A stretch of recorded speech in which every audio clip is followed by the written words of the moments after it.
Hello, everyone. Thank you so much for joining me. I thought as we're approaching the end of 2025, and my goodness, this year has been on roller skates. I can't believe we're in December soon. So, anyway, I'm going to do obviously, I'm going to do the whole of December for everyone, all the ascendants, but do please also listen to the moon. Where, say, for example, if your ascendant is, say Aries, but your moon sign may be in Scorpio, so listen to both Scorpio and Aries. That way you get like a feeling of what the planets are promising you, where the opportunities are, but then also how you're feeling about those transits and what you would like to dip your toes into and experience, and what you don't want to. So anyway, this is very important time because I did a video a while ago about Sagittarius. So because in the skies we have Saturn in Pisces, 10th aspect, which is like the most important aspect because it really kind of it's your how people see you. 10th house, like because it's what you do, you seriously can't actually move away from. And 10th aspect is it's like your responsibility, your duty. And obviously K2 is also in Leo, from there is aspect in Sagittarius. And Jupiter will pretty soon will be going into Gemini again, and from there will be aspect in Sagittarius own sign. So it's protecting it, but it's also situations are occurring where there's going to be massive changes. And in that video I talk a lot about what actually this means, and what happens is this month, which is month of December, all of the personal planets like the Sun, Mars, Venus, Mercury will actually go into that sign. So it's a very important time. And also the new moon that ends the year for us will be in Sagittarius as well. So there's lots of things to process for all of us when it comes to Sagittarius, which is the sign of goal setting, belief system, focus, and also it's like opportunities, sign of like our heritage as well, in a sense. So a lot going on, and also because we're fast approaching what would be Satya Yuga, in what it means also, because Sagittarius is a sign of truth. And what's happening now with the Satya Yoga going on and all the planets having impact on that sign, it just means that we are having an unveiling and awakening, and the humanity is literally, the veil is coming off. So if we were to, we are literally be invited to not live an outer world, if you like, not always be like out there doing, but actually reflecting on the inside, because all the answers are within us. So very good, and we can actually smell if there's anything iffy when people are telling us lies, whether it's our friends, family, or colleagues, boss, governments, all of that, we can actually sense it and smell it. So a lot of truths are going to come out, particularly about events that happened in the last 5 years, and also about how the world runs. There's going to be financial systems will be also impacted, politics, leaders, also the judiciary system as well, because justice and judges, all of that is actually ruled by Sagittarius. So very important time. And for us, we need to just literally observe what's going on in the world, but not really absorb the information, because we need to work on ourselves. The moment we work on ourselves, our outer world becomes more beautiful. So we all live on this beautiful, abundant planet, and we need to learn more about it during this time. And that I wanted to actually just point out too, during this period, basically, which goes on till January, all of the personal planets, which are like Mars, Mercury, Venus, they all combust or become combust at certain times. Like, for example, Venus will be very combust, so would Mars, and actually is in Kazemi, what would be like 2nd of January, I think, 2026. So when Mars is combust, we can be like a bit rash, not really taking time, and use the logical side of Mars. We can do this with haste. We could, with Venus being combust, we could just be like meet people that are completely bad for us, but we just like don't want to see it, like because obviously when you're combust, you're agitated, or we could just have arguments with females or with our loved ones for no reason at all, just be agitated.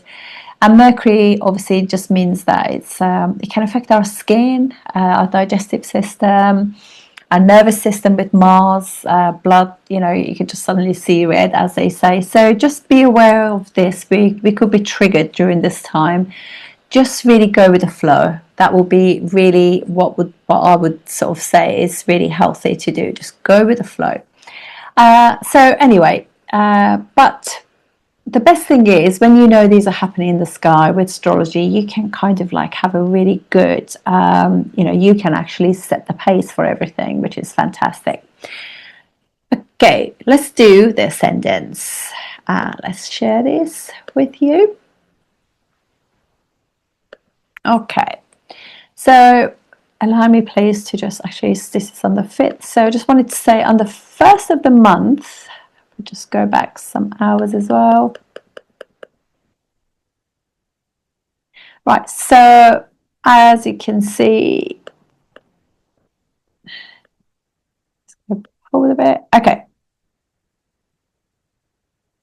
Right, so we have Moon and Ashwini, kind of like 1st of December. It could go into the 2nd, depending on where you are. If you want to do your intentions and get the most out of Moon being in Ashwini, please, just make a note in your area. So it's a really good day for intentions. And then we have on the 5th of the month.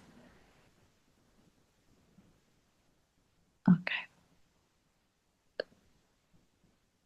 Through this month is basically that the focus is very much on your 2nd and 3rd house.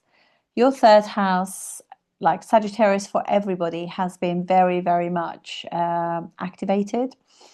And we all have, all of us, depending on what sign it is, from our ascendant or moon. Sagittarius is a lot going on in that. So we have to, obviously, there's some sort of thing that's happening with the 3rd house for all of us. But obviously, all those personal planets which will be going into Sagittarius, they will be dealing with some like letting go and emotional healing in Scorpio whilst they're there, before they go to Sagittarius. And obviously when you go to Sagittarius, you will have Jupiter, K2 and Saturn aspecting it, because Jupiter will go retrograde into Gemini. So again, there are things that we haven't finished yet to do with Sagittarius, and that's the reason why, and actually not just Sagittarius, Gemini, that we need to deal with during this. Okay, so I'm going to start with 1st, 2nd of the month, depending on where you live. We have Moon in Ashwini. We have 3 times this month that we can actually manifest through nakshatras, Ashwini and Swati. So very important for you is happening in your 7th house of relationship, and it's your 10th house ruler. So it's your relationship with others and at work, how you want to be perceived at work, basically. Excuse me for that. So basically that's what's happening. So put your intentions out. There's like a video in the description to explain how to do that. Then we have on the 4th, it's actually literally the 5th really when this happens. If it's gonna, yeah. So we have a full moon happening in your, what would be for you guys, your 8th house. So changes happening. And so you're really thinking, what do I want to, bring about during this time. So Moon wants some changes to do with your work, your status in the world, and letting go of things to do with work. Maybe some people want to retire and put the work completely out, just not work. Don't blame you. People work so hard nowadays. And then we have Jupiter goes retrograde. So basically it was in your 10th house. It's now going into 9th house. So this is your third and also your 6th house ruler in the 9th house. So basically things to do with, like what the sort of things you want to do, maybe go through some, because also it's your 10th house ruler. So there are things you're working, maybe those of you who are working, really putting a lot of effort into your work, really working intelligently, working diligently, and working of being service to what would be your friends, your parents, your father, your guru. Maybe you're doing a thesis for your education, and you're really being diligent and going through everything really well in order to get the grades that you want for those who are studying. And it's also like, well, you could be also critiquing your belief system too at this point. But yeah, so basically you're putting a lot of effort into work and your belief systems. And so let's go now from, Mercury goes into, so this is your 9th house ruler in your 2nd house. And I just want to sort of like point out for you guys, Mars rules what would be 2nd and 7th house. And the planet that really creates issues for you is the Jupiter's 6th house ruler. So just be aware that, Jupiter can sometimes also is in not a friendly sign. So Jupiter could, be a bit ego driven. So, and it could be, obviously 6th house is criticizing too, criticizing others, or actually judging others, judging yourself, judging your family, Moon there, or just be aware that this is happening. So there's a lot of emphasis in there. So you've got like your yoga karaka planet is in your 6th house, and it's going to be there for a couple of years. So it could be that you're dealing with you're working hard or being of service to maybe your family, your children, etc. And but this literally, so just be aware that, like if there are any repairs or anything to do in your home, do that. Don't micromanage your children. 5th house rule in the 6th house, and that's aspect in your 3rd house. Just, not be criticizing your friends or siblings. But very good if you're writing sort of like if you're a journalist, you're learning, very, very good time for that. But also K2 is also, which is the 2nd house ruler, is in your basically 11th house, which is good for money, and it's also aspect in 3rd house. So you might let go during this time of things to do with some sort of learning, or like let go of some friends. Maybe you don't communicate with them so much during this time. And now Jupiter is there, obviously. So Jupiter is your 3rd and 6th house ruler. You just got to be just aware not to. You could actually end up working with a friend rather than criticizing or being judgmental or having arguments with friends or siblings or colleagues. That too. So just be aware that we can actually always use this in a better way. So maybe if there are conflicts between you and your siblings, you can actually work at rectifying them and bring about some form of solution. So anyway, so we are on the 7th now. So we have Mercury, Venus, Sun, and Mars in your 2nd house. So very much to do with choices that we make, to do with all of these stuff, all these planets, and money as well. So it could be like you're really looking at your finances. So now we're going to go to the 8th. On the 8th, we have Mars, which is planet that rules your 6th house, is in your 3rd house. So again, working with friends or sibling, or could be that we are a little bit, want to be right, because Sagittarius, unfortunately, is a sign of I want to be right, rather than, we try and coach people with this.